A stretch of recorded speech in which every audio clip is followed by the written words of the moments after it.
Over the next month, we are putting a focus on the state of education in West Texas. We're calling it Project Education. Tonight, we're taking a closer look at Midland ISD. By the end of this month, Crockett Elementary as we know it will be no more. The school will be closing. All staff and teachers will be reassigned. It's all because the campus failed to meet state standards 6 years in a row. We found that Crockett Elementary wasn't the only one that was a struggling campus. CBS 7's Tatum Guinn is taking a look at what the district is doing to prevent it from happening again. Tatum? It's no secret the state of our schools are not where the district leaders want them to be. That was a big part of closing Crockett. Now, moving forward, the district is taking proactive steps to ensure this does not happen again. Every standard that's up here is an essential standard. If you want an idea of how exactly Milam Elementary is working to turn around their campus, just take a look at this room. Okay, what do we do with them? How do we track them? Every single piece of curriculum students must know are written out, floor to ceiling, divided by grade and subject. How'd you think of this? This is very detailed. Very detailed. It's just evolved.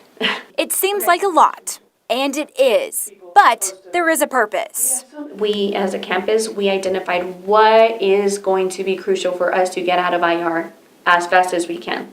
Principal Ileana Bermia and her team have been working with a sense of urgency to remove the improvement required label from their campus. Milam is one of 5 campuses district-wide that have been deemed improvement required for more than 2 years. More than that, Milam and South have lived with the label for 4 years. The only other campus with more, Crockett. Challenges that we face at any improvement required campus is the gaps in learnings for kids, what they come into school knowing. To help meet those needs, the district has assigned each IR campus a special staff member. Some used as intervention specialists to work with kids, some used as an instructional coach to work with teachers. Milam has 2 intervention specialists. They spend their time working one-on-one with students who need help in a certain subject. One focuses on K through 2nd. The other works with 3rd through 6th graders. Though we found Milam's turnaround plan goes deeper than working with a specialist. What exactly is the state of Texas asking the student to be able to do with the skill? And how are we going to be able to ensure that our students are mastering those skills? All teachers meet weekly to collaborate their lesson plans. They have also been tracking each and every student for the past 2 years and intervening sooner in problem cases. That's a game changer. We don't want to wait to the end of a unit to be able to identify if the student was successful or not with that standard. Tracking the progress of the students and tracking and monitoring their status really allows us to see a glimpse of the student as an overall. And it looks like all of this work is paying off. Here's a look at how the state graded Milam 2 years ago before the turnaround plan was implemented.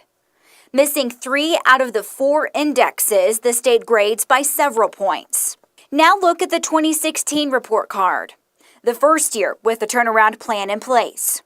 Students made an 8-point gain in student achievement and improved by 4 points in closing performance gaps. This year's state report card is not out yet, but we do have a look at early STAR scores. 5th graders made a 12-point gain in reading and a 9-point gain in math. While we still are improvement required, we see a lot of progress, and that is one of the things that we can really focus on when we have those discussions with the parents. Our students are closing gaps, our students are making progress. While it's easy to wonder how Midland ISD got in this situation to begin with, Dr. Kale says that's not the focus. Their attention now is on the future, and because of the work being done on campuses like Milam, she says the future looks bright. Something else we found going through the data of the IR campuses that have been IR for more than 1 year, more than 78% of the students on these campuses are economically disadvantaged, and nearly 32% are considered English language learners. The state contributes both of those as factors behind a failing school. The district says that's why they are sending more resources and support to those campuses. Reporting in the studio, I'm Tatum Guinn, CBS 7 News.